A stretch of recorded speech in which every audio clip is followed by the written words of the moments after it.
New વ્લોગમાં સ્વાગત છે. અત્યારે વાગ્યા છે 12 અને હું જઈ રહ્યો છું મારા માસીને ત્યાં, કારણ કે કાલે સવારે નીકળવાનો છું અમદાવાદ માટે. તો દિરાવી પછી જો પપ્પા અને જય અત્યારે મને મૂકવા આવે છે આ ત્રણેય, અને મમ્મી ઘરે છે. તો જઈએ અમદાવાદ. હાલો.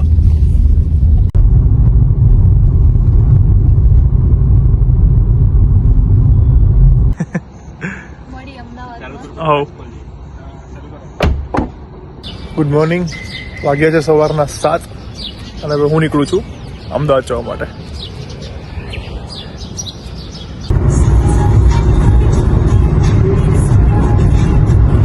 તો હું પહોંચી ગયો ઘરે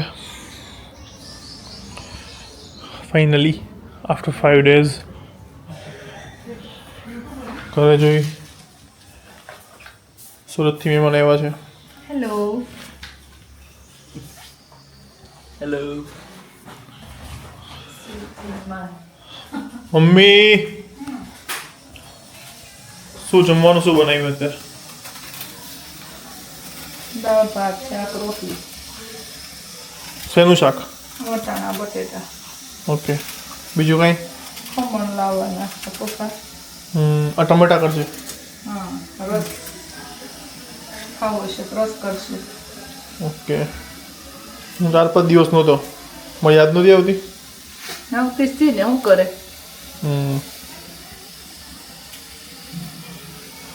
ચાલો હું કાલનો વિડીયો એડિટ કરીને મૂકી દઉં હવે. બાકી બેક ટુ અમદાવાદ નાવ. સો હવે અહીંયાના સીન જોવા મળશે, નદી રવિ ઓછી જોવા મળશે. મામા છે તો પેલા ખંભાણ સ્પેશિયલ લીલા કાંદાની ચટણી, કચુંબર, પરેલા ટમેટા, મરચા, પાપડ. આ શું છે? શાક અને દાળ ભાત. અહીંયા પપ્પા આવી ગયા છે. સુઈ 4-5 વિડીયો નથી આવ્યો, આજે આવી જશે. અહીંયા ધીરે જોડે વાત ચાલુ હોય મમ્મીને. દેખાડતો ધીરાવીને. અહીંયા હર્ષિલભાઈ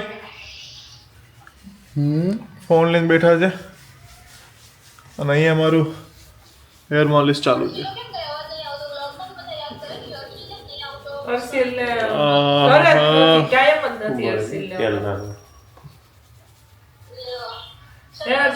શનિ રવિ ની રજા. આ શનિવારે ભાભી તેડવા જાય.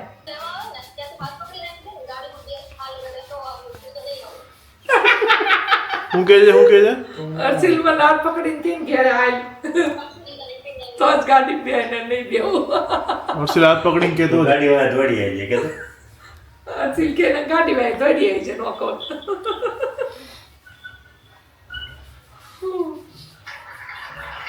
દોડાવ્યો હતો. ચલો તો વાગ્યા છે 9 અને ઘણા ટાઈમથી પપ્પાનો સુવિચાર નહોતો વ્લોગમાં, અને તો ચાલો અત્યારે સુવિચાર લઈ લી. પપ્પા બેઠા છે. પપ્પા ચલો તો આજનો સુવિચાર બોલી દો. જય શ્રી કૃષ્ણ બધાને.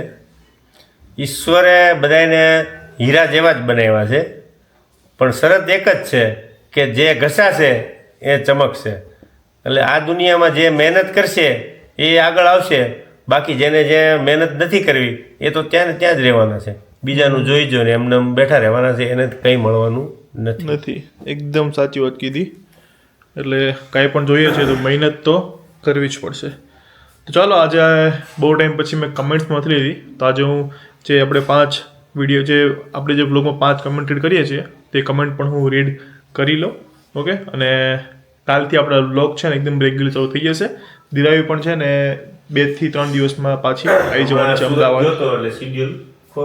હા, હમણાં સુરત ગયો હતો અને પાછા લગ્ન ગાળો હતો, એટલે એમાં 2-3 લગ્ન હતા અને સુરત 2-3-4 દિવસ, એટલે બધું શિડ્યુલ ખોરવાઈ ગયું. એટલે બધાને હવે કાલથી રેગ્યુલર વ્લોગ પાછા આવવા લાગશે.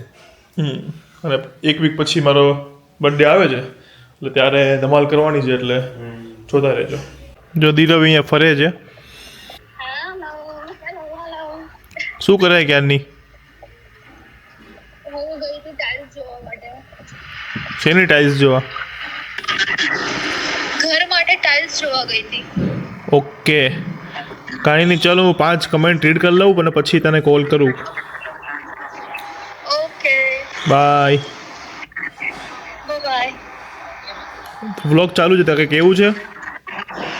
મારે હું બહુ જલ્દી આવી રહી છું. સી યુ સૂન બધાને. હા ચાલો બાય. બાય. ચલો તો એક કમેન્ટ છે Roshni Ankit Mistry 5788. Deepbhai your mom is so good. Yes મમ્મની યુટ્યુબ ચેનલ બનાવો for recipe please. Your mom always has good smile on her face that makes my day. I am big fan of your mom and dead.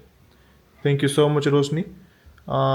Yes જરૂરથી channel બનાવવાના છીએ, પણ જ્યારે દિરાવી હંમેશ માટે અમદાવાદ આવી જશે ત્યારે બનાવવાના છે, કારણ કે હું એકલાથી મારાથી એક જ ચેનલ થાય, 2 ચેનલ હેન્ડલ ના થાય. એટલે જે રેસિપીવાળી બનાવશું એ દિરાવી હેન્ડલ કરી લેશે, એટલે બહુ જલ્દી બનાવીશું. પણ Patel Nikunj 2563 so sweet couple Deepbhai and Diravi didi. Mataji always bless you both of you. Thank you Nikunj. આ મમ્મી આવી ગઈ જો. મમ્મી ચેનલ બનાવવાનું કહે છે બધા તારી રેસિપીની, બનાવશો હમણાં. બહુ જલ્દી હે ને? હમ. બાકી તો બાકી તો હું વ્લોગમાં છે ને થોડા લેતો રહીશ. ભક્તિ પટેલ 6718 બહુ મસ્ત હે વ્લોગ. દિરાવી દીદી માટે શું ગિફ્ટ લઈ ગયા એ કહેજો. તમે આવા વ્લોગ બનાવજો. ગિફ્ટ તો કાંઈ નહોતો લઈ ગયો, પણ હું ગયો તો એ ગિફ્ટ જ હતી. આવા વ્લોગ બનાવજો. યસ ચોક્કસ તમે આમના વિડીયો જોતા રહેજો, હું આમને આમ વ્લોગ્સ બનાવતો રહીશ. શું કહે છે? પ્રતિભા દેસાઈ. હું ચલો એક કમેન્ટ મમ્મી વાત છે, બોલ. દીપ બદલ તો રિપ્લાય જ નહીં આપતો તો કોમેન્ટ કરવાનો શું ફાયદો? કેટલા દિવસથી કોમેન્ટ કરું છું કે તમારા ઘરનું એડ્રેસ કહો ને, અમારે આવવું છે, તમને મળવું. શું નામ છે? પાર્થ દેસાઈ છે. એડ્રેસ તો મીટઅપ રાખવાનો જ છે ને હમણાં. હા મીટઅપ રાખવાનું છું એટલે મળી લઈશું. બાકી એડ્રેસનું તમે બધા કહો છો તો હું છે ને એડ્રેસ આપીશ, પણ ક્યારે જ્યારે મારો બર્થડે ને 2-3 દિવસ પહેલાં છે ને તમને એડ્રેસ આપીશ, એટલે જેને મળવું હોય એ આવી શકે. ઓકે, તો મારો બર્થડે હશે એના 2 થી 3 દિવસ પહેલાં તમને એડ્રેસ આપીશ. કોઈ દિવસ આપણે એવું છે તો નક્કી કરીશું કે જ્યારે તમે લોકો આવી શકો. સીમા શાહ 4899 અંકલ બહુ જ સરસ સુવિચાર. થેન્ક યુ સીમા શાહ. બસ હવે સુવિચાર અત્યાર સુધી નહોતા 2-3 દિવસ બ્લોગમાં, પણ હવે રેગ્યુલર આવતા રહેશે બધા બ્લોગમાં. Thank you. દીપાલી વ્યાસ 8586 દુનિયાની બેસ્ટ જોડી. ભગવાન હંમેશા ખુશ રાખે બંનેને. Thank you so much Dipali. Jigi Vaghasiya 5614 grapes અથાણું રેસીપી મોકલો ને, વોચિંગ ફ્રોમ USA. મમ્મી ગ્રેપ્સનું જે અથાણું હતું તો એની રેસીપી શું હતી બોલ? કંઈ નહીં, એમાં આચાર મસાલો જ નાખ્યો તો થાણાનો, ટમેટાની જેમ. ટમેટા ભર્યા હતા એનથી ને આમાં દ્રાક્ષમાં નાખ્યો તો મસાલો. ઓકે, ખાલી આ આચર મસાલો ખાલી ગ્લાસમાં નાખી દીધો. હમ. ઓકે ઠીક છે, ચલો તો આ હતી આજની કમેન્ટ્સ અને આજનો બ્લોગ પણ અહીંયા પૂરો થાય છે. સારો લાગ્યો હોય તો લાઈક, કેવો લાગ્યો છે કમેન્ટ, અને આ બ્લોગ તમારા જેટલા પણ લોકો છે, તમારા ફ્રેન્ડ છે, તમારા ફેમિલી મેમ્બર્સ છે, એના સુધી શેર કરી દેજો અને ચેનલને સબસ્ક્રાઈબ કરી દેજો, બેલ આઇકન ઓન કરી દેજો. આટલું કરવાનું છે બસ. બાકી ડેઇલી બ્લોગ્સ આવતા રહેશે, અમે મોજ કરાવતા રહીશું. મળીએ કાલે નવા બ્લોગમાં. ત્યાં સુધી ખુશ રહેજો, ખુશ રહેવા દેજો. જય શ્રી કૃષ્ણ. બાય. જય શ્રી કૃષ્ણ. બાય.